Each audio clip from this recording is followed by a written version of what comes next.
हरे कृष्णा, राधे राधे, हरि बोल। आप सभी को देवउठनी एकादशी की बहुत बहुत शुभकामनाएं। और देवउठनी एकादशी का व्रत 23 नवंबर दिन गुरुवार को रखा जाएगा और इस दिन 5 माह बाद हमारे भगवान श्री नारायण योग निद्रा से जागेंगे और बहुत सारे जो मांगलिक कार्य हैं वो सारे कार्य शुरू हो जाएंगे। इसी दिन को हम देवोत्थान एकादशी के नाम से जानते हैं।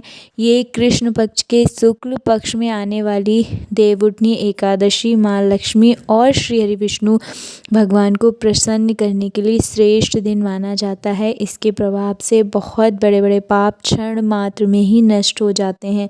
भगवान श्री कृष्ण जी ने कहा है कि देवउठनी एकादशी की रात्रि जागरण कर पूजा करने से साधक की आने वाली 10 पीढ़ियाँ विष्णु लोक में स्थान प्राप्त करती हैं, पितृ नरक से मुक्ति पाते हैं। देवउठनी एकादशी का व्रत कथा को पढ़े बिना अधूरा माना जाता है। तो आइए जानते हैं क्या है देवउठनी एकादशी की व्रत कथा। धर्म ग्रंथों के अनुसार स्वयं श्री कृष्ण जी ने इसका महामात्म्य बताया है। इसके अनुसार एक राज्य में एकादशी के दिन प्रजा से लेकर पशु तक कोई भी अन्न नहीं ग्रहण करता था। एक दिन भगवान विष्णु ने राजा की परीक्षा लेने की सोची और सुंदरी भेष बनाकर सड़क किनारे बैठ गए। राजा की भेंट जब सुंदरी से हुई तो उन्होंने उसके यहाँ बैठने का कारण पूछा। स्त्री ने बताया वह बेसहारा है।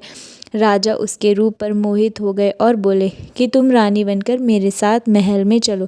सुंदर स्त्री के राजा के सामने शर्त रखी कि ये प्रस्ताव तभी स्वीकार करेगी जब उसे पूरे राज्य का अधिकार दिया जाएगा और वह जो बनाए राजा को खाना होगा। राजा ने शर्त मान ली।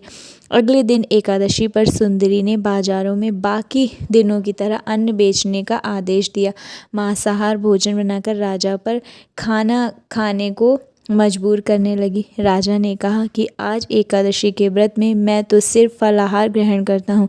रानी ने शर्त याद दिलाते हुए राजा को कहा, अगर यह तामसिक भोजन नहीं खाया तो मैं बड़े राजकुमार का सर धड़ से अलग कर दूंगी। राजा ने अपनी स्थिति बड़ी रानी को बताई। बड़ी रानी ने राजा से धर्म का पालन करने की बात कही और अपने बेटे का सिर काट देने को मंजूर हो गई। राजा हताश थे और सुंदरी की बात न मानने पर राजकुमार का सिर देने को तैयार हो गए। सुंदरी के रूप में श्री हरि राजा के धर्म के प्रति समर्पण को देखकर अति प्रसन्न हुए और उन्होंने अपने असली रूप में आकर राजा को दर्शन दिए। भगवान विष्णु जी ने राजा को बताया कि तुम परीक्षा में पास हुए, कहो क्या वरदान चाहिए। राजा ने इस जीवन के लिए प्रभु का धन्यवाद किया कि अब मेरा उद्धार कीजिए। राजा की प्रार्थना श्री हरि विष्णु जी ने स्वीकार की और वह मृत्यु लोक के बाद वैकुंठ लोक को चला गया। तो ये थी हमारी देवउठनी एकादशी की व्रत कथा।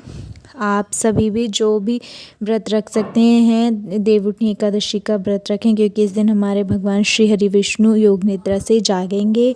और आप सभी को फिर से देवउठनी एकादशी की बहुत बहुत शुभकामनाएं। हरे कृष्णा, राधे राधे, हरि बोल। और किसी भी व्रत का संपूर्ण फल पाने के लिए हमें उसका पारण समय पर ही करना चाहिए। तो देवउठनी एकादशी का जो पारण होगा वो 24 नवंबर 2023 को होगा और जो पारण का समय है वह सुबह 6 बजे से 8:13 तक रहेगा। तो आप इसी बीच अपने व्रत का पारण करें। हरि बोल।